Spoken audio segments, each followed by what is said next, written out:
organization, October is like our Girl Child Month, so the whole of this October will have events to commemorate that day. The theme for this year, Girls, the Girl I Am, the Change I Lead, Girls in the Front Line of Crisis, is very important to us as Plan International and as Nigerians. Because all around the world, girls are facing crisis, and it's not different in Nigeria. From northern Nigeria to southern Nigeria, there are lots of girls that are out of school. It's estimated that of the 18 or 20 million children out of school, 60% are girls. And so for us as a child rights organization, especially one that is focused on equality for girls, this is something that we want to very much. It's interesting to note that the International Day of the Girl Child is actually a brainchild of Plan International. That advocated to the United Nations to set aside a day to bring to the fore matters that have to do with girls, and we are glad to say that it has been done. Even though we are a global organization and we've been globally around for about 87 years, in the next 3 years we'll be 100 years, 90 years old. In Nigeria, we are just 11 years, and in that 11 years, we've done a lot of work. We can proudly say that we have provided intervention to over 11 million children across education, sexual and reproductive health and rights, livelihood, entrepreneurship, child development, and youth development. Now, even though we're a child rights organization, we know that a child does not exist in a vacuum. It exists within families. So we have been working across Nigeria trying to improve the lives of children, working with children. Last year, we did this event at the office of the speaker where a girl took over the seat of the speaker for a day, and she specifically asked for the removal of VAT from sanitary pad and diapers. I want to thank you on behalf of Plan and the government of Nigeria, because that's part of what has been passed in the Tax Reform Act. That has been done to make the lives of girls better. This year, for the first time, we are here with the Office of the Vice President. So we have a long list of things to ask, we could possibly ask, but we'll just ask for one thing. To please see how we can ensure that girls have education, well educated across this nation, because when you educate one girl, you educate the whole nation. So that's what we're asking for. And if we got that from the one with the speaker, I'm sure that we are going to get something more. Just make education available, make the schools affordable for girls to go to. Something as simple as not having sanitary pads in school can keep girls out. So we're very glad to see that that's done through your office. So when we talk about statistics, we could mention a whole lot, but for us, even if it's one girl that is affected, is a whole lot, because she's going to have children and we keep perpetuating that cycle of poverty. So I want to thank you for bringing us here, making time to have this first girl takeover with the Office of the Vice President. Is a first step in ensuring that girls will be better. We believe that this will be a step in the future to improve our collaboration with your office to see how we can make the lives of children across Nigeria the better for it. So today we came with a girl, Joy Ogah, who will take over the seat of the Vice President for a day, and she'll be making very specific demands. Hopefully, His Excellency, the Vice President, will be able to help us bring this to the fore and ensure that lives of girls in Nigeria is better for it. Thank you very much, sir. Vice President of the Federal Republic of Nigeria. Firstly, I would like to thank you for this opportunity to speak for millions of Nigerian girls. I do not take this opportunity for granted. I'm so grateful. Thank you. So today, I speak not just for myself, but for millions of girls across Nigeria, girls whose dreams are still waiting to be seen, to be heard, and to be believed in. This moment is beyond a title. It is a reflection of every girl who wakes up every morning with hope, even when her reality has none. I stand here as one, but I carry many voices. Voices from classrooms without roofs, from communities where books are luxuries, and from young hearts that have learned to dream in silence. Across Nigeria, 10.5 million children are out of school, and over 60% of them are girls.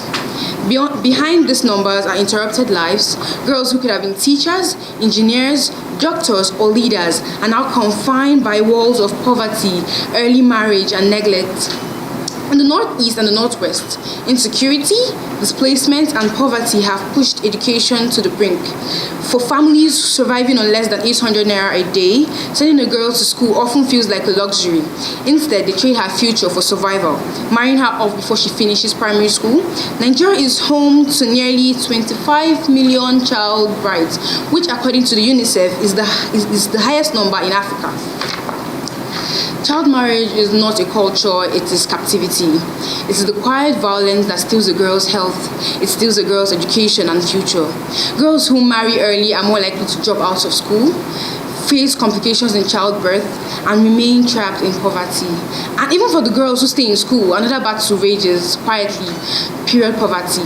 Across Nigeria, 1 to 10 girl misses school during her menstrual cycle because she cannot afford sanitary pads, or because her school lacks water, lacks good toilets, or even privacy for her to change. A packet of pad costs more than a family meal for many, forcing girls to use rags, leaves, or papers, unsafe alternatives that harm their health and their dignity.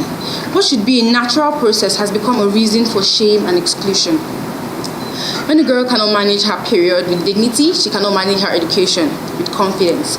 She stays at home out of embarrassment or pain. She falls behind, and a circle of inequality continues. This crisis is layered with education, health, poverty, and leadership, all connected by the thread of neglect. Today, 1 in 3 Nigerian girls under 5 suffer from chronic malnutrition. Over 11 million children are wasted or stunted, their futures weakened before they even begin, because at the age of 5, girls and children are not even able to eat proper food and their growth are stunted. In the first half of this year alone, 652 children died of malnutrition in Katsina State, reminding us that hunger is not just a statistic, but it is an emergency. A girl cannot learn when she is hungry. A girl cannot lead when she is sick. She cannot dream when her society has already decided her path for her.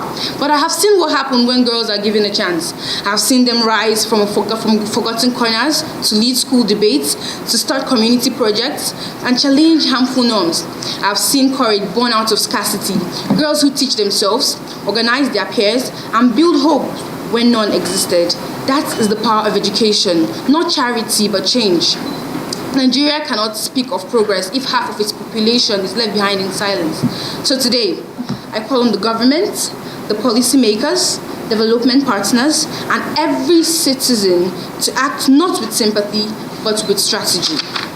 We must invest in education that is safe, inclusive, and free from fear for every child in Nigeria, not just the girls I'm speaking about here.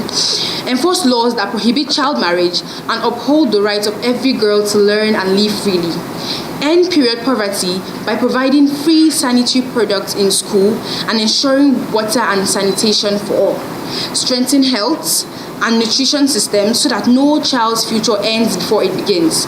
Create pathways for girls to lead in student governments, local councils, and national spaces, because when girls lead, communities grow stronger. When girls learn, nations become wiser. And when girls are protected, peace becomes possible. I may be a vice president for a day, but the struggles I represent cannot end in a day. It must continue in our policies, in our classrooms, in our conversations, and in our budgets. The future of Nigeria will not be built by promises, but by practices. And today I ask that we practice justice by standing with every girl who dares to dream. Every girl deserves a classroom, not a cradle. Every girl deserves a choice, not a chain. Every girl deserves dignity, not silence. And when we give her that chance, Nigeria will not just rise. I promise you, it will shine. Thank you for this opportunity once again, Mr. My name is Ogah Joy. I am a beneficiary and advocate of Girl Child Freedom at the Grassroots Plan International. Thank you very much for this opportunity. Thank you very much. Joy's beautiful rendition of her speech. It sounds like music to the ears of all of us, but a music of sadness.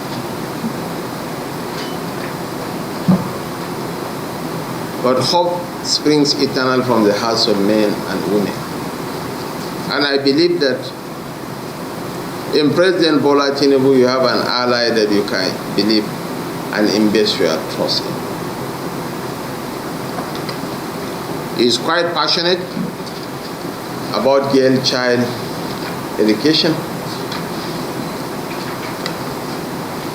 His wife is a symbol of how, when properly empowered and positioned, a girl child can blossom into a great leader. I was in the Senate with his wife. He was the chairman Senate Committee on Communications, together with Senator Ibrahim Hassan Hadija. She used to contribute actively to debate, especially issues relating to girl child education. And there is a saying among the Pante people of Ghana: if you educate a man, you have educated an individual. If you educate the girl child, you have educated the nation. I want to assure you, on behalf of President Bola Ahmed Tinubu, that this government is gender friendly. We believe in inclusivity. We cannot disenfranchise half of our population and expect to grow as a nation.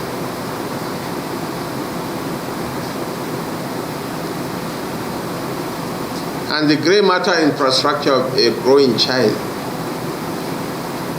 is absolutely essential, or that child will become permanently stunted for the rest of his or her life. This is why the school feeding program is absolutely essential, because there was a study done in Peru. They scanned the grey matter infrastructure of well-nourished kids and undernourished kids. The grey matter infrastructure of the well-nourished kids were found to be well-formed, while those of the undernourished were disjointed, permanently impaired for the rest of their lives. So this is why the issue of the girl child is not an issue of political sloganeering. No. It's an existential threat to our nation.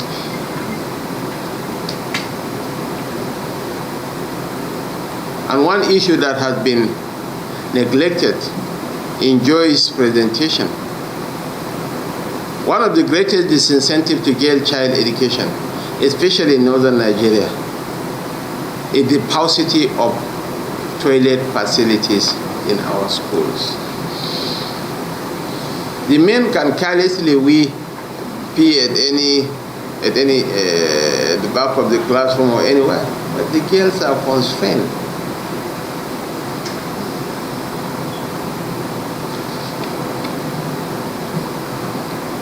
Some governors are doing well.